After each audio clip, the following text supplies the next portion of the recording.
Hey guys, so I have been trying to make a video for the past few minutes and I just end up getting angry and ranting in each video, and that's not what I want. I don't want to post a ranting video, and it has nothing to do with just being, my little hairs are getting on my nerves. It's nothing to be like with me just being like particularly angry or anything like that. It's just I've been stuck 4 times now this week for blood, of which the one person that took my blood today didn't believe me because it was only the 3rd day of the week. So there was no way that I could possibly have been stuck 4 times. Until I explained to her that I was stuck twice at the ER, and then she took blood from me on Monday and then was taking blood from me again. But anyways, and just like little things, like when I'm going through, I guess, some of the like first stages of grief or something, I tend to be a little snippy. And so I try to stay away from people because I don't want to take my pain out on other people, because I know I get snippy. I know I get easily angered. And it has nothing to do with that person or those people. It has to do with me and me going through pain and me just being generally frustrated.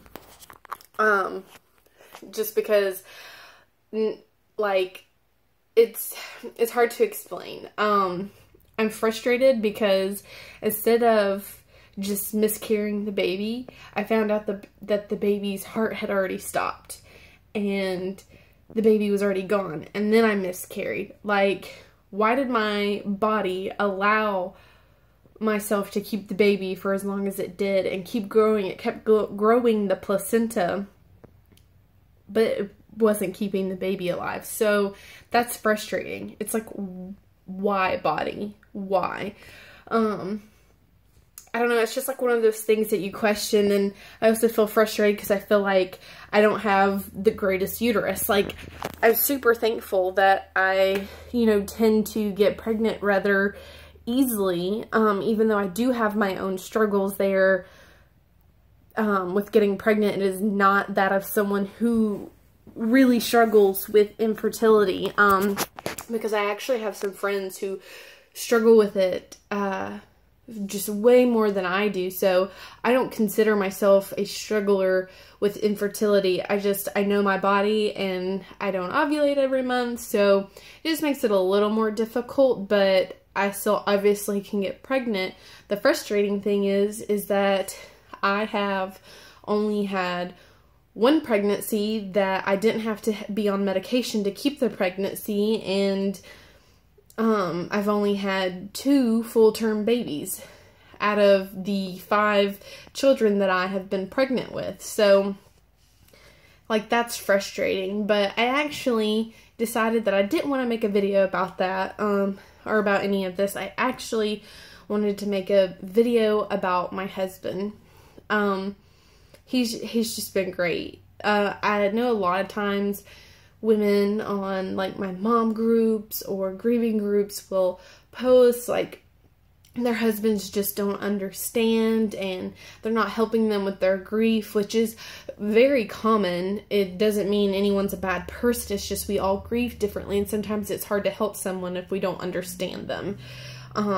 So that's actually like super common, and especially common in marriages. Like, it doesn't mean you have a bad marriage. It doesn't mean you're a bad person. It just means it's hard to understand someone else's grief, especially when it comes to children, because it's just, unless you've been through it yourself, it's hard. And when you're going through it currently, like, it's hard to be that person for someone, to like, so it's just like, it's understandable when spouses feel like they aren't being helped by their spouse, but Josh has been absolutely amazing.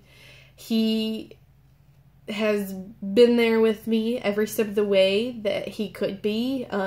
He can't go to appointments with me because of work, and at the fact that I've had to go like 4 times.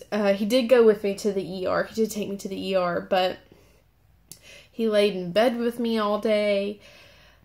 on Saturday after the ER, and he's pretty much gotten me everything I wanted that I felt like might help me grieve. I tend to be an overeater when I grieve, and so I thought maybe like anytime I was hungry, I was like, oh, can you go get this food? He would go get it, even though honestly this time I've not really wanted to overeat. I've just kind of asked for food because I know in the past it's kind of like helped me grieve, but this time it really hasn't helped me. I guess just because I'm not addicted to food anymore. I guess that maybe that's why. But he's just, it's hard to explain. And it's wonderful because he understands that he doesn't understand what I'm going through as a mother. Obviously, he still is grieving and he is heartbroken because that is still his child that we lost. But as every person grieves differently, the grieving is different for a mom and a dad. And I don't believe that a dad grieves more than a mom, or a mom grieves more than a dad. I believe they grieve equally because they both equally love the child. But as where it is for a mom who grew that baby in their tummy, you just have that kind of like weird connection with your kid that a dad doesn't have. And so dads don't understand that. And so it makes the grieving process a little bit different. And he keeps telling me how like he just, wants to do anything for me, like anything that I think might help. He wants to do it for me. Like, he wants to be there for me. And he just keeps saying how he doesn't understand what, like the mother part of grieving. And he obviously understands grieving a child, and so he's just been there for me, and he's just amazing. And I just wanted to make a video to shout out to him and to let everybody know just how utterly amazing my husband is. He is my rock, and he helps keep me here. And I would say it is God, because obviously God has always been a rock for me. My faith is a big part of myself. But you know what? If it wasn't for Josh, I'd be okay with being up in heaven with all my babies. Like, I'm not gonna lie. Like, I would literally have all my babies in my arm if I went to heaven. So, like, he is and then obviously Lily, because I would not want to leave her here without a mother, but he is my rock, and he just, I don't know, he's just amazing. He doesn't question my craziness, and that is a big thing for me. We always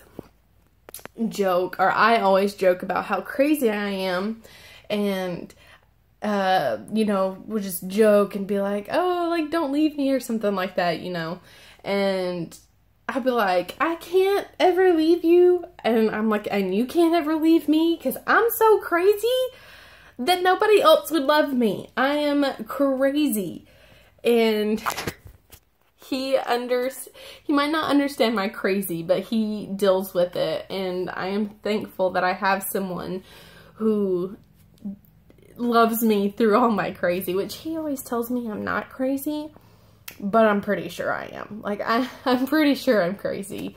I don't know. I guess that's just one of those things that kind of helps me cope, is I just tell myself I'm crazy.